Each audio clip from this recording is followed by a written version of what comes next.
Okay, welcome everyone. Thanks for coming today. Many of you I've seen before and I've met, and it's great to see you all again. Others may not know me. I'm David Starbuck Smith. I'm an exercise therapist. I've had a clinic in San Francisco for well over 15 years. Before that, I was 5 years in San Diego, working with people with chronic pain, aches and pains of all kinds, knees, hips, shoulders, backs, spines, everything you can think of, and a bunch of things you probably can't.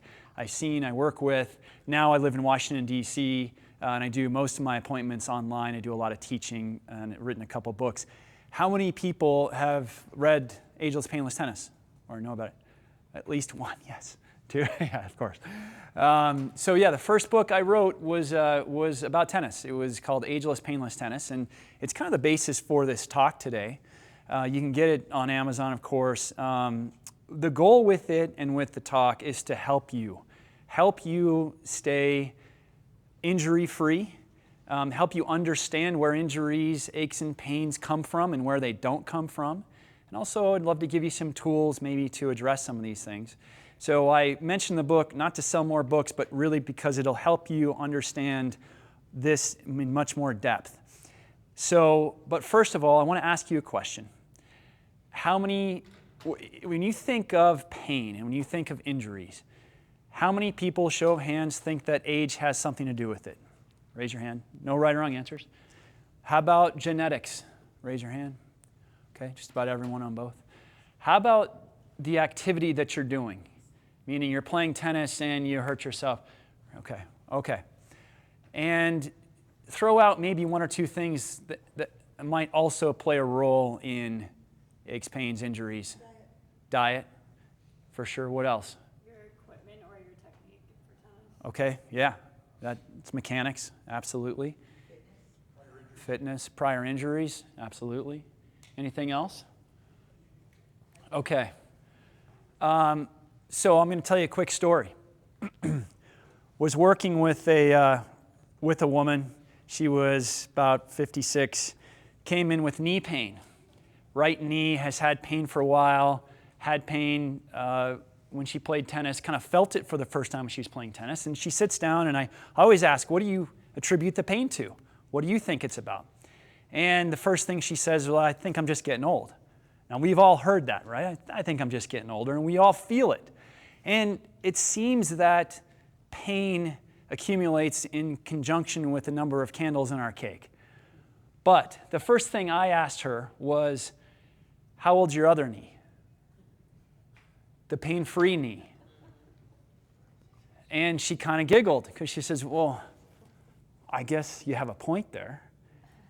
And then she said, "Well, then it's probably due to running because I'm running." I said, "Well, are you just running on that leg?" And she said, "No." And she said, "Wow." She's getting frustrated. She says, "Well, what is it? It's genetics?" And I said, "Well, I guess your good knee is from your father's side?" So we have all these beliefs that we attribute to our aches and pains, and they're rarely true. And that's good news because that means they're more in our control. We're empowered to do something about them. When we chalk them up to age or genetics or the activity we do, well, then we make ourselves powerless to do anything about it, and we're telling ourselves a lie. Because, yes, we are probably more predetermined to have some more aches and pains as we get older, but it doesn't have to be that way, and age isn't the correlation. So what is? Well, I'm not going to tell you yet. Instead, I'm going to ask you to stand up with your shoes off. Because I want you to feel the ground. And as you stand up, just get a comfortable stance and close your eyes. Relax your arms at your sides. You can spread out if you like. But I want you to close your eyes. And all I want you to notice, does it feel like, and there are no right or wrong answers, by the way, does it feel like you have more weight on one foot than the other? In other words, are you more on one foot compared to the other side? How about, do you feel like your weight is towards your toes or towards your heels? Do you feel like your weight is on the insides of your feet or the outsides of your feet? Bless you. And you might feel like the weight is on the inside of one and the outside of the other. Now open your eyes once you have that answer in your head, and I want you to look down at your feet. Does one foot turn out more than the other? Is one foot sitting in front of the other or behind the other? Okay, go ahead and have a seat. And with a show of hands, how many people felt a difference between the right and left sides? How many people felt more weight on one foot than the other? How many people felt the weight towards their toes, towards their heels? How about more on the insides of the feet, outsides? Everyone on the inside on that side of the room. Maybe the floor is all wonky. That's fantastic. So what does all this mean, and why am I even asking the question? Well, the body is designed very specifically. We are designed, our blueprint, if you can see it up there, our shoulders, our hips, our knees, and our ankles are designed to be level. Our knees and feet are designed to be pointing straight ahead. Our head should sit directly over our shoulders. There should be equal weight between the right and left sides of the body. Now, how do I know this? From the side view, ear, shoulder, hip, knee, and ankle should also stack up.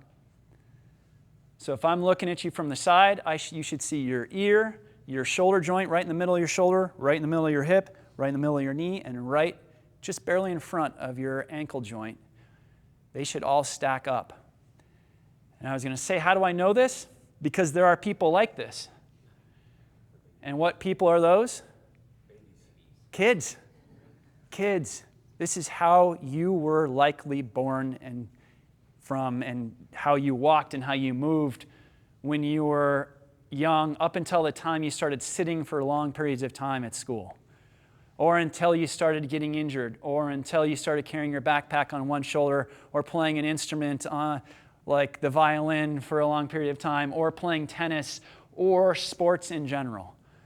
Right? So there are a lot of things that throw our bodies out of balance, but this is the design.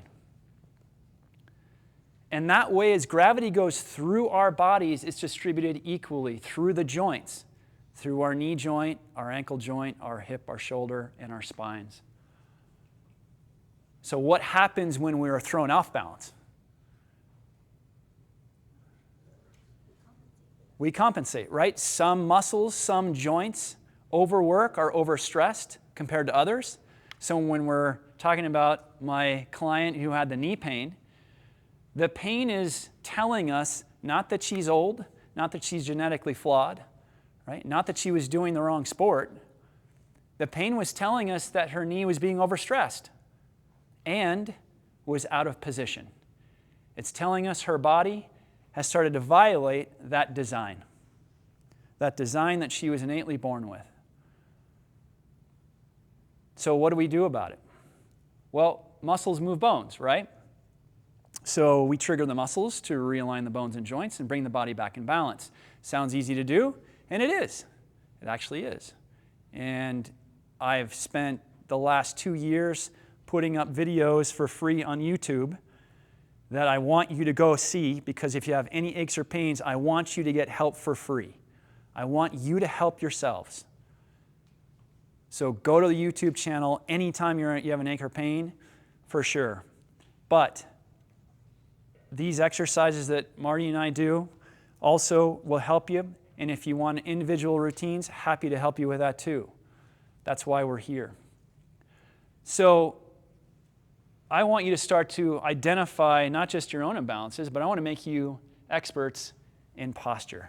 And let's talk about exactly how these imbalances and the posture, which is just our design, when it falls out of balance, what happens? So this woman on the right side, she was one of the top players in the country, tennis players. And what do you notice?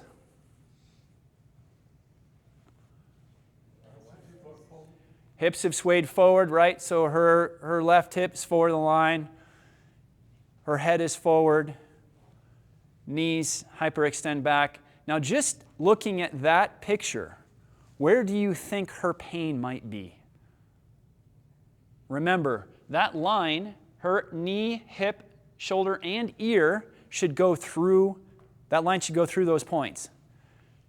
Misses her hip entirely. Look where the line does hit her. Okay, so definitely she had knee pain. All that stress, all that load, instead of going through the middle of her spine, is coming right down there on her lower back. So she's complaining of lower back pain, but there's more. Lower back pain on one side. Now, can you tell me why? Based on that picture, can you see it? Correct. If you look at her knees, you see her right leg behind her left. That's hip rotation. Her pelvis is rotated, which rotates her spine, and all that compression coming down in that lower back is creating compression on one part of her spine. Now, the trainers and the doctors, bless their souls, are being helpful by working on her back, but they're not solving the why. You want to always solve the why. The pain is just the what. Pain is just telling you what's happening. The symptom, it's not telling you the why. So where else could she have pain? Maybe hips. So hips have swayed forward. The front side of her hips now are lengthened. The back side is shortened. Neck for sure. Head is moved forward. All that gravity, you see it's hitting her now right on the base of her spine, base of her neck.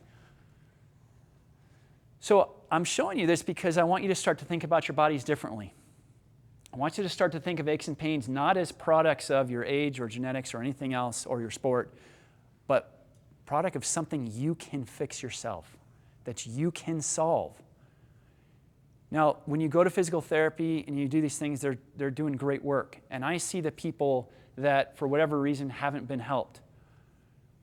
But you never want to just treat the symptom. You always want to look at the body as a unit. And that's where I want to train you to come in. I want to make you experts on posture. And by the way, I'm going to warn you, once you start looking at the body like this, you can't turn it off. You're going to be looking at your mom and your dad and your sisters and your friends and your kids, and you're like, that foot turns out. I don't know.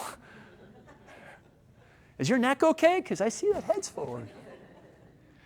So there are a slew of symptoms that can come with any posture, but there are specific points that you're most likely to feel it.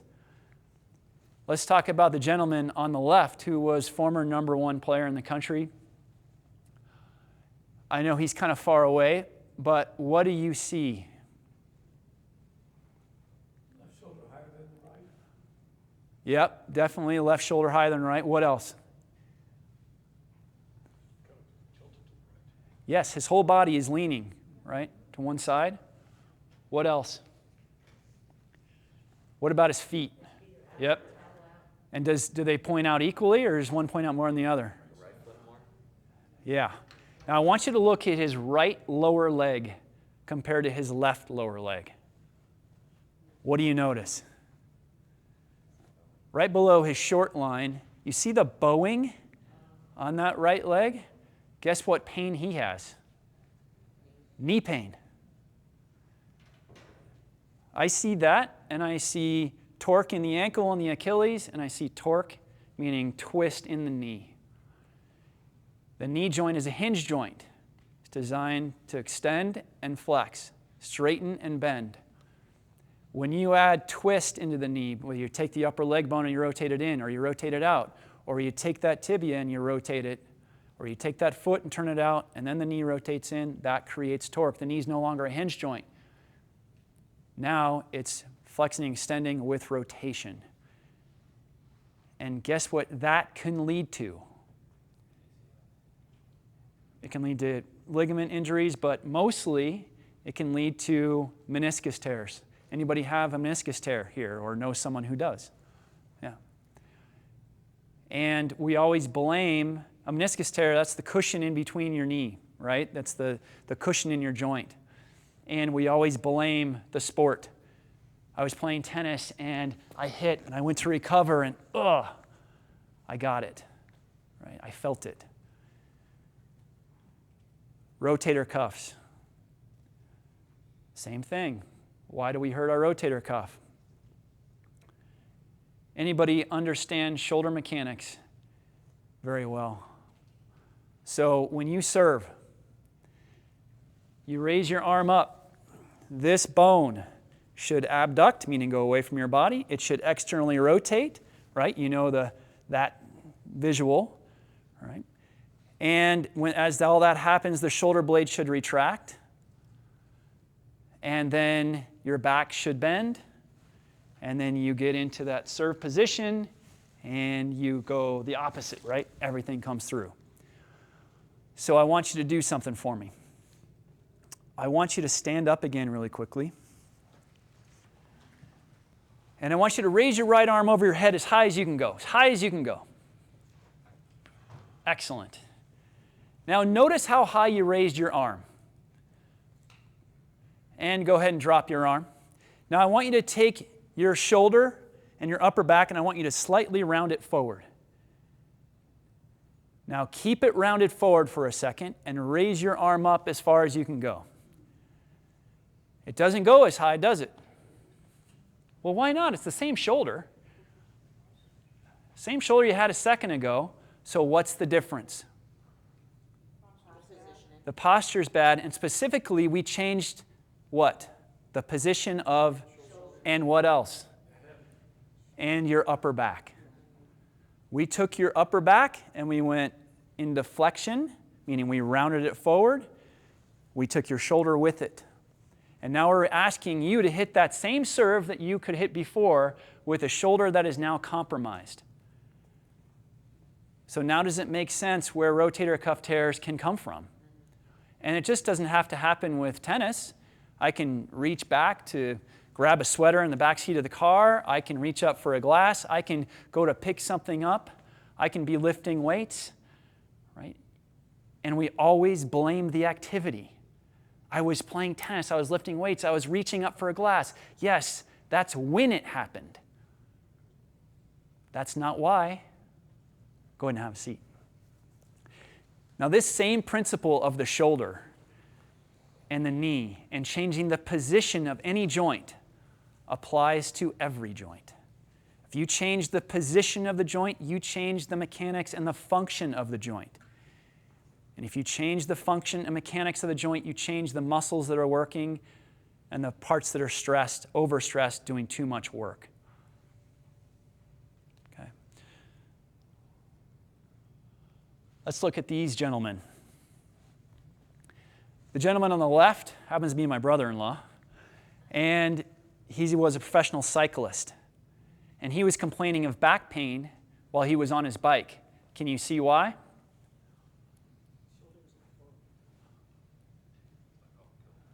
Pain on one side.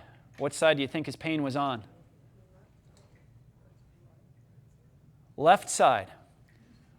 Look at his pelvis. Look at his short line on the left. Do you see how it's higher?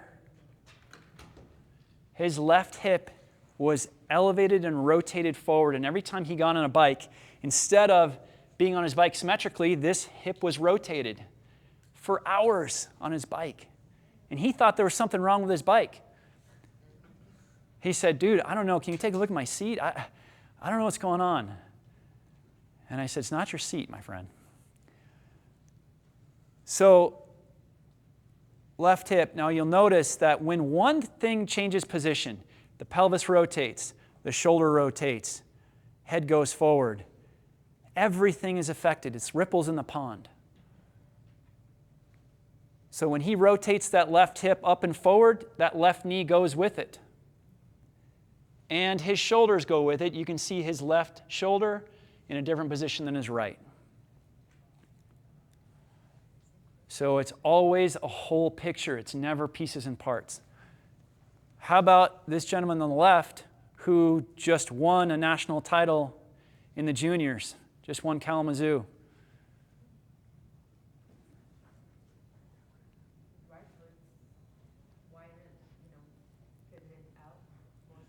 Yeah, both feet turned out. You see the right more than left.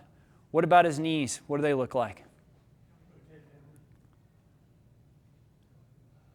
Okay, yeah. So we've got knees are coming together. We call that valgus stress. Another word for that is knock-kneed. But his knees are just coming together more. Knees are rotated out. What about his upper body? Where is it leaning? Yeah, to the side. So we've got all this stress on one side of his body, where his upper body's leaning left. All that stress on his left side. Guess where the pain was? On his left side, in his left leg. Okay, so why do we care?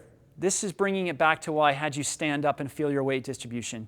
9 times out of 10, the side that you're standing on more is the side that hurts first. It's the first side to be in pain. Which is why we want to balance the body as much as we can.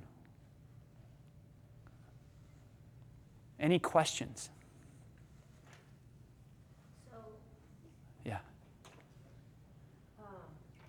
You said, everybody's born to be straight, and that's how our body should be, and, maybe as a kid, we weren't all like that, right? Because some of us are born, your legs are already compromised in shape, right? Not everybody has the straight legs.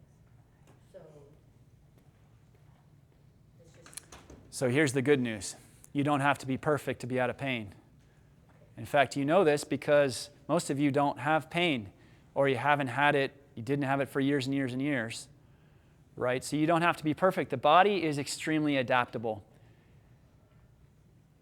This kid, for as imbalanced as he might be, his pain went away in a day with some targeted exercises, and he just won the national title. You don't have to be perfect by any stretch of the imagination. Nobody is going to be after a certain age. But it just has to be, if you're in pain, it has to be a little better than it is. Now, just a little bit. A little bit goes a long way. Herniated discs. Has anybody had disc bulge or herniation or sciatic pain on one side? Yeah. That's just an imbalance, putting too much pressure on one side of the spine. Yes, sir. Do you see much misdiagnosis and misprescribed orthotics? Good question. Let's talk about orthotics. Well, let's talk about your feet first. First of all, we're not born with shoes on. We agree with that? So technically speaking, we're designed to be without shoes. Right? I'm sure at some point in our evolution, we were without shoes and walking around without them, or at the very least, we put moccasins on or something that protected our feet potentially in the long run.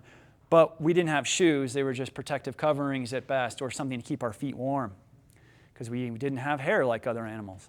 So our feet are designed, first of all, to navigate the terrain. They're your body's first connection with the ground, which means as we walk, as we stand, as we run, our foot muscles are constantly relaying information to our brain of what muscles to turn on and off, what's going on, and how to adapt.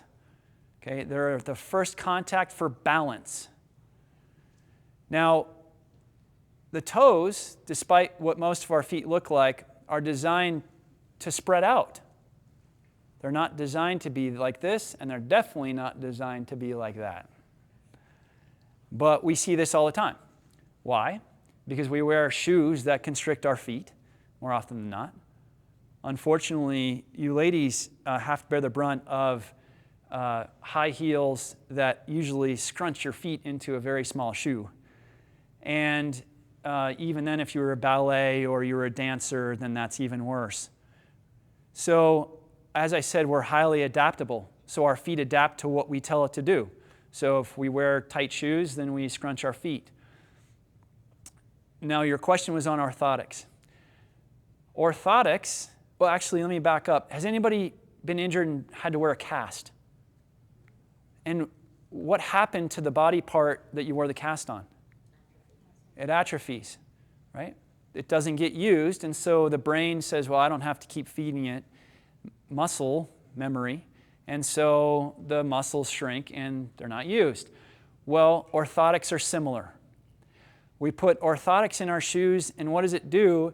it keeps our feet now from moving, and it adds one more layer of distance between the ground, right? One more barrier between your foot and the terrain. And our brains read that as don't need to use those foot muscles. Don't need to balance because something's balancing for us. So the more shoe, the stiffer the shoe, or the orthotic that limits the motion and function of your foot, the weaker your foot gets.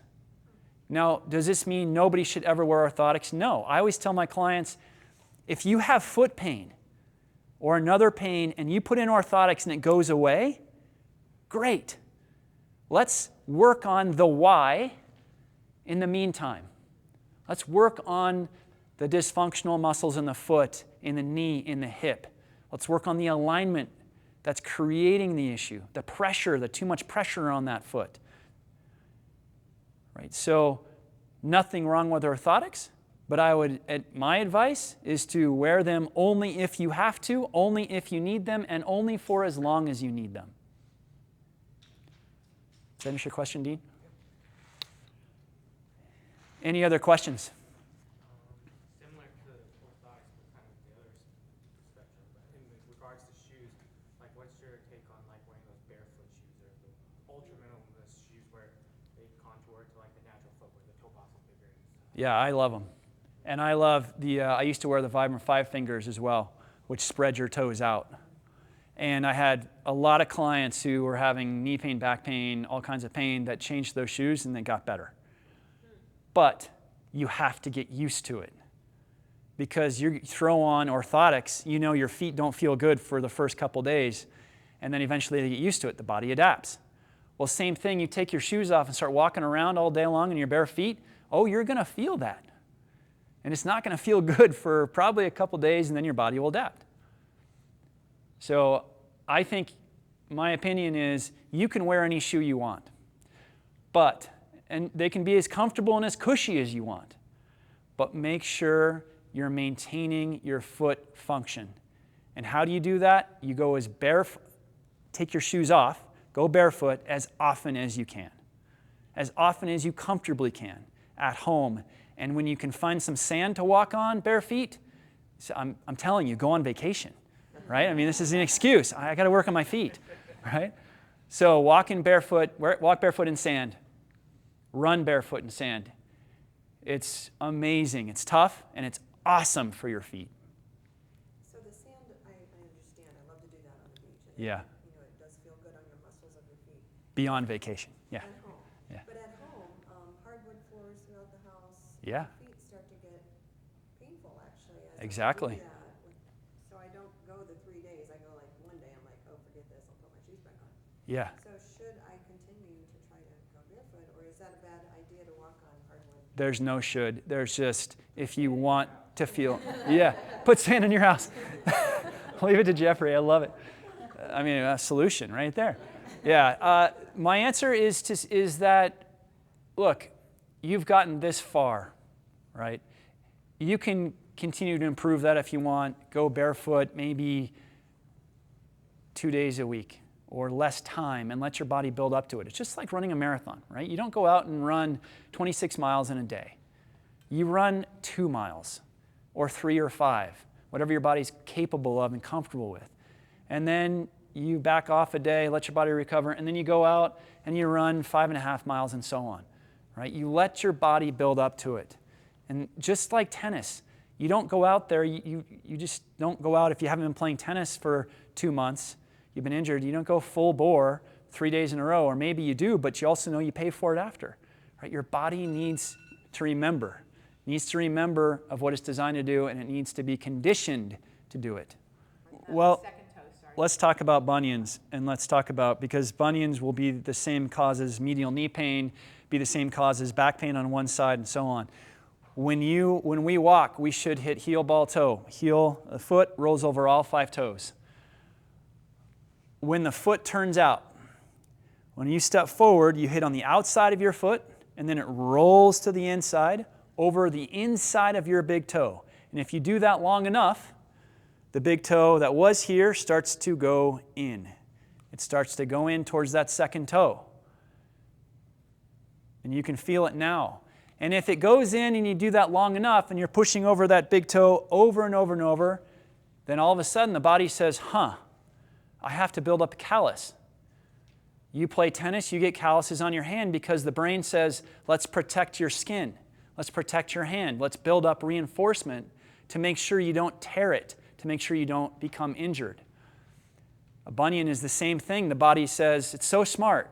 It says, I'm going to build up reinforcement to make sure, because you're telling me that this is important, that we're going to use this over and over again. I'm going to build up reinforcement.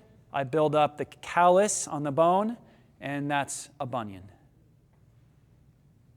Now, there are lots of people who say that bunions are also genetic. I can't say one way or another that sometimes they are.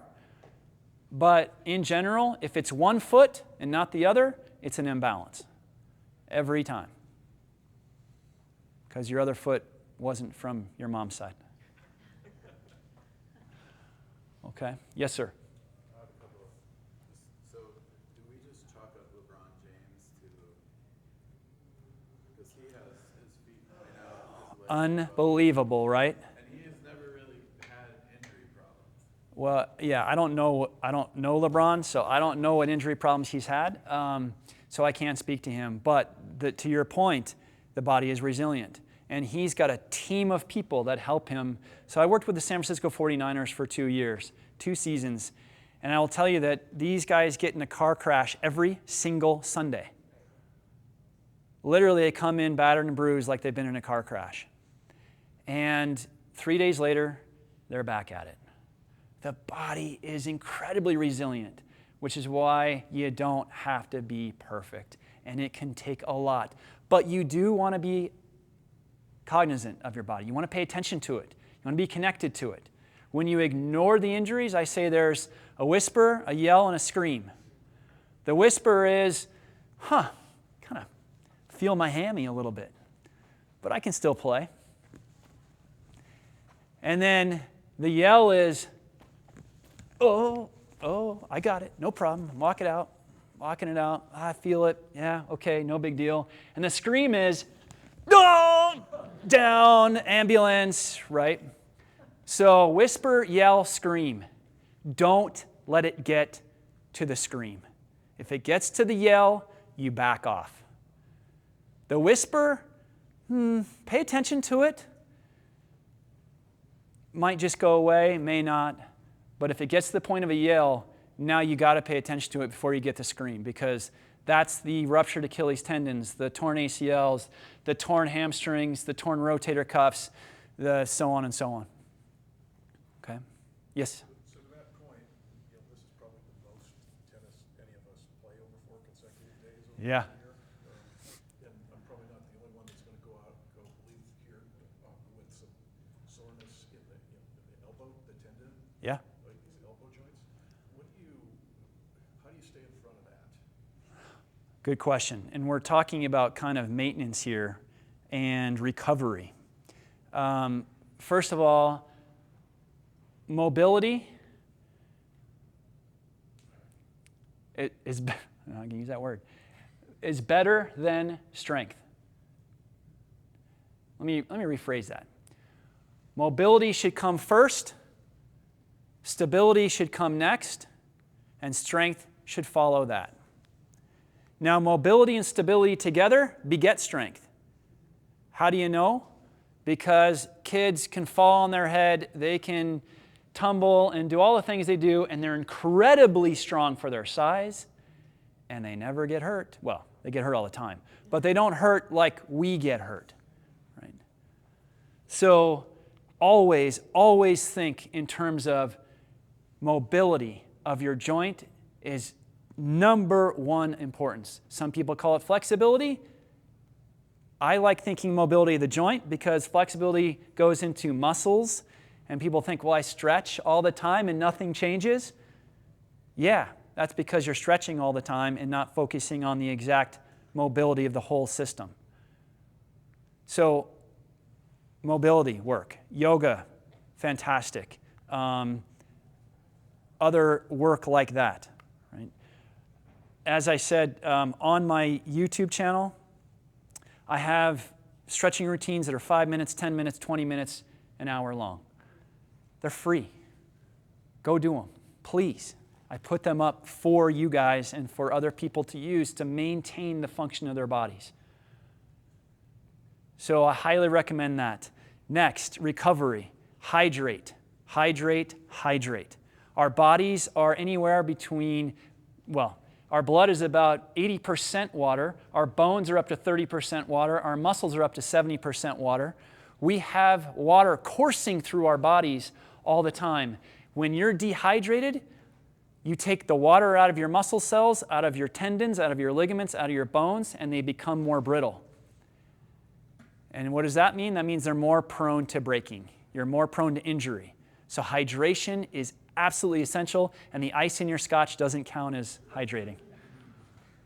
Okay. One more thing, and that is all the new science now is talking about cold plunges and cold and recovering from inflammation. Totally fine. I think they're great. I one day will probably get a cold plunge in my place just because I believe the literature. Having said that, I don't believe you need it. And we've survived this long as a species without it. We don't need it, but you do need to pay attention to the things that are inflaming your body. Foods that aren't corresponding well to your gut or your body. Other habits, like crossing your leg over to one side all the time when you're sitting. Carrying a bag on one shoulder all the time. Driving like this. Pay attention to your habits. And I recommend regular massages because they feel good. And also because they help your body relax. And this brings me into one more thing of recovery and in general about your body and health. And that is this. And I'm going to tell you through a story. My neighbor calls me about 2 months ago. She has her own TV show called The Jet Set. Amazing woman. And she calls me and she says, David, I threw out my back. And she says, can you help me? I can't even walk. I can't even come over to your house. Can you get over here? I'm like, yeah, I'll come over. So I come over. And I said, my dear, show me what's going on. She says, I can't stand up straight. Back is killing me. And I said, what happened? She says, I went to pick something up. I came up and bam, it just happened. And I said, this ever happened before? She says, no, first time. I said, what's going on in your life right now? She looked at me like, what are you talking about? I said, what's happening to stress you out right now? And she said, well, that's weird you ask because we're getting sued. She said, the company, one of my former employees is trying to sue us for whatever. It's BS. It's already been thrown out of the courts. But she said, I'm totally stressed about the effect this has on my family, on my coworkers, and so on. And I said, okay.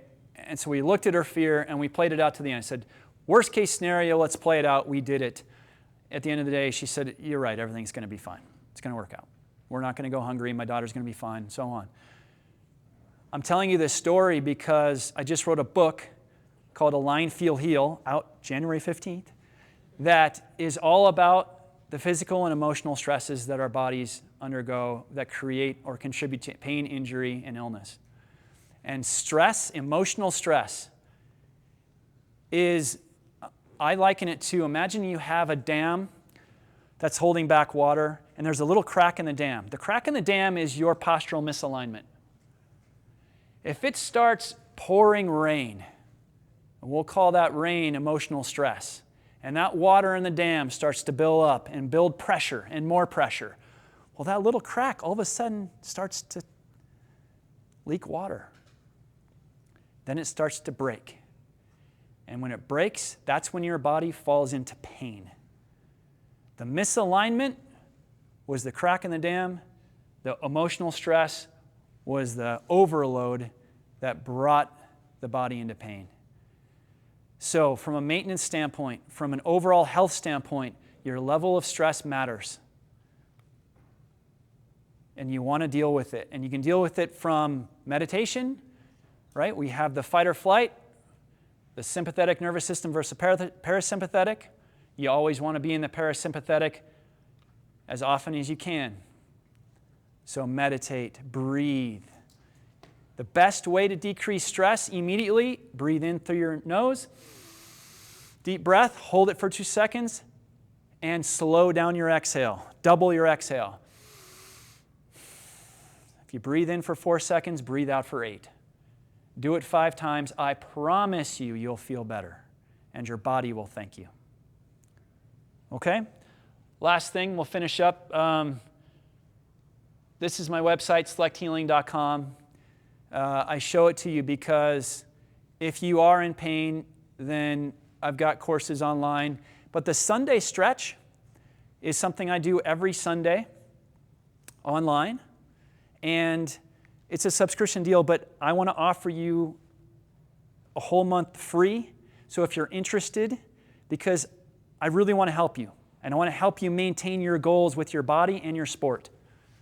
So if you're interested, please give me your name and email, and I'll email you a link with the code for a whole month free. No, there's absolutely, you don't have to keep going at all. That's why I have the free videos online too. But if you want more direct attention, then please. Or a little Sunday stretch. That's my wife. Okay? Same time every Sunday? Same time every Sunday, 11 a.m. Eastern. Yep. Okay. Any other questions? Thank you all so much. Thank you. Oh, no.